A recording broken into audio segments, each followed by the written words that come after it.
अस्सलामुअलैकुम students, hopefully you are all well. So class आज हम स्टार्ट करेंगे चैप्टर नंबर 5 बियोलॉजी का, ठीक है, जिसका नाम है कोऑर्डिनेशन। कोऑर्डिनेशन जो है बेसिकली क्या है? कोऑर्डिनेशन कहते हैं तल्लुक को, कि दो चीज़ों का या दो से ज़्यादा चीज़ों का आपस में जो कम्युनिकेशन है उनकी, या आपस में जो एक दूसरे को सपोर्ट करते हैं या सारे मिलकर जब काम करते हैं ऑर्गेनाइज्ड वे में, इसको कोऑर्डिनेशन कहते हैं। अगर हम बायो की टर्म में देखें तो कोऑर्डिनेशन बेसिकली क्या है? जब हमारी बॉडी पार्ट्स या हमारी बॉडी के तमाम ऑर्गन्स, टिश्यूज, सेल्स आपस में मिलकर काम करते हैं ना, फंक्शंस परफॉर्म करते हैं, तो बेसिकली ये क्या कहलाती है? कोऑर्डिनेशन। कोऑर्डिनेशन जो है वो कम्युनिकेशन होती है एक तरह की cells, tissues, organs, neurons, endocrine system के आपस में, ठीक है। ये सब एक दूसरे की हेल्प करते हुए, ठीक है, ये सारे फंक्शन परफॉर्म करते हैं बॉडी के, तो उसको क्या कहते हैं? कोऑर्डिनेशन। जो मेन टॉपिक है कोऑर्डिनेशन का, चैप्टर यहाँ से शुरू हो रहा है।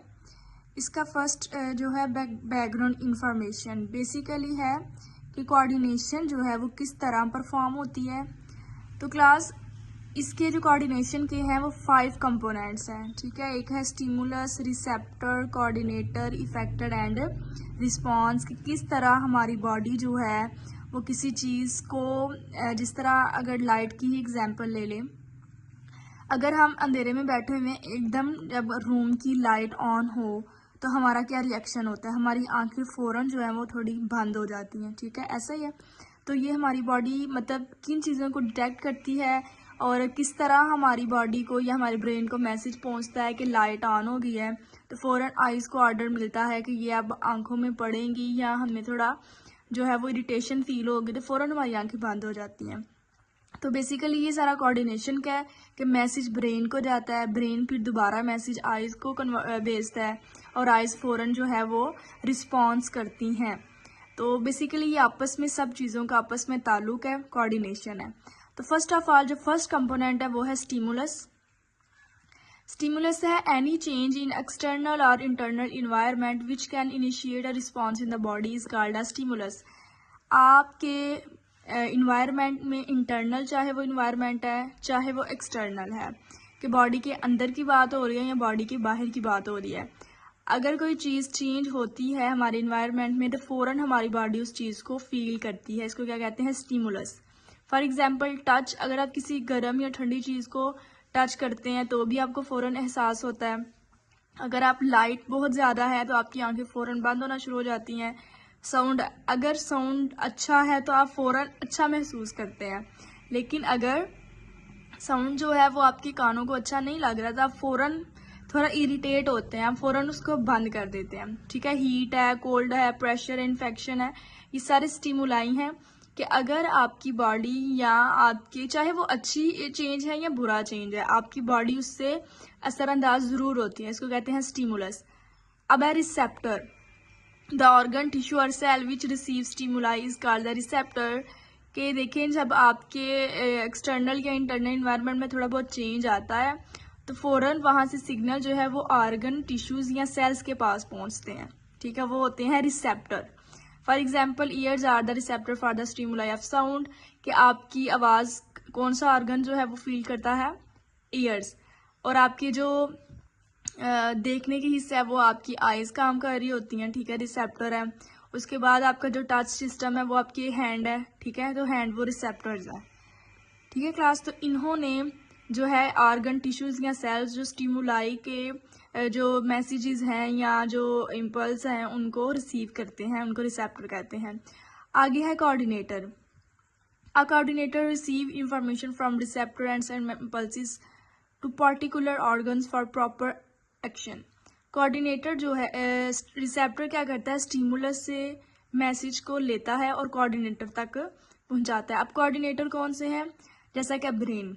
अब जब हम किसी गर्म चीज़ को हाथ लगाते हैं, देखिए हाथ लगता है गर्म चीज़ को, लेकिन फ़ौरन मैसेज कहाँ पहुंचता है? ब्रेन के पास, और ब्रेन फिर क्या हुआ? कोऑर्डिनेटर।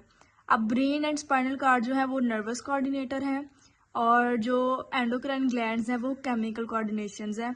दो तरह की कोऑर्डिनेशन होती है ना, एक होती है नर्वस, एक होती है केमिकल। तो नर्वस कोऑर्डिनेशन में आ जाती हैं ब्रेन एंड स्पाइनल कॉर्ड, जिन्होंने चीज़ को जो है हमें ऑर्डर देना है। अब नेक्स्ट मैसेज ब्रेन तक पहुंच गया ना कि चीज़ गर्म है, अब फ़ौरन वहीं से वो वापस मैसेज जाएगा कि अपना हाथ पीछे कर लें, चीज़ गर्म है, ठीक है। अब है effector. These are the parts of the body which receive the coordinator messages and perform specific action. अब कोऑर्डिनेटर ने क्या करना है, जो ब्रेन था उसके पास मैसेज गया ना कि चीज़ को हाथ लग रहा है, अब फ़ौरन उसने आपको मैसेज देना है आपके हैंड तक कि चीज़ गर्म है तो हैंड पीछे कर लो। उसने ऑर्डर देना है इम्पल्सिस के थ्रू, मैसेज के थ्रू। तो क्या करेंगे, इफेक्टर्स जो हैं वो ऐसे बॉडी पार्ट्स हैं जिन्होंने कोऑर्डिनेटर का मैसेज रिसीव करना है और हमें उसके अकॉर्डिंग एक्शन परफॉर्म करना है।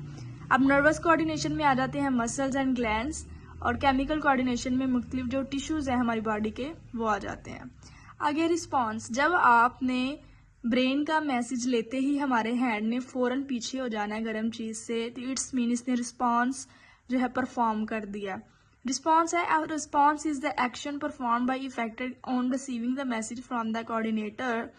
For example pulling our hand away from something. देखिए रिस्पॉन्स में भी उन्होंने यही एग्जाम्पल दी है कि जब आप किसी गर्म चीज़ को, हॉट चीज़ को टच करते हो, फ़ौरन विद इन सेकेंड आपका हाथ पीछे हो जाता है। इतनी स्पीड से ब्रेन तक मैसेज जाता है, फिर ब्रेन दोबारा हमारे हैंड तक मैसेज भिजवाता है कि चीज़ गर्म है तो हाथ पीछे कर लो। तो इट्स मीन कि ये हमारी बॉडी ने क्या किया है, रिस्पॉन्स किया है। आगे है कोऑर्डिनेशन की जो प्रॉपर एग्जांपल है वो है coordination means integration among different parts of the body and their response to stimuli in order to keep harmony with environment। कि environment में थोड़ा बहुत चेंज की वजह से हमारे बॉडी पार्ट्स जो हैं वो आपस में तल्लुकात जो करते हैं या जो एक दूसरे के स्टिमुलाई पर रिस्पॉन्स करते हैं, कि जैसा कि हाथ लग रहा है ना गर्म चीज़ को, ठीक है, तो मैसेज ब्रेन तक पहुंच रहा है, ठीक है। इट्स मीन हमारा ब्रेन इस चीज़ में इन्वॉल्व है और तमाम रिसेप्टर्स कोऑर्डिनेटर मतलब ब्रेन तक पहुंचा रहे हैं, वहाँ से फैक्टर जो है वो वापस दोबारा मैसेज हैंड तक लेके आ रहे हैं। तो इट्स मीन हमारे कोऑर्डिनेटर, इफेक्टर एंड रिसेप्टर भी इस चीज़ में इन्वॉल्व होते हैं, ये आपस में मिलकर काम कर रहे होते हैं, तो इट्स मीन इनकी कोऑर्डिनेशन नज़र आती है। सो क्लास इसमें एग्जांपल आ जाती है कि जो कोऑर्डिनेशन है ना, हमें जो कोऑर्डिनेशन होती है वो दो तरह की होती है, एक होती है नर्वस सिस्टम की और एक होती है एंडोक्राइन सिस्टम की। सो क्लास ये आज आप लर्न करें इतना, बाकी इंशाल्लाह हम नेक्स्ट लेक्चर में पढ़ेंगे। Thank you so much.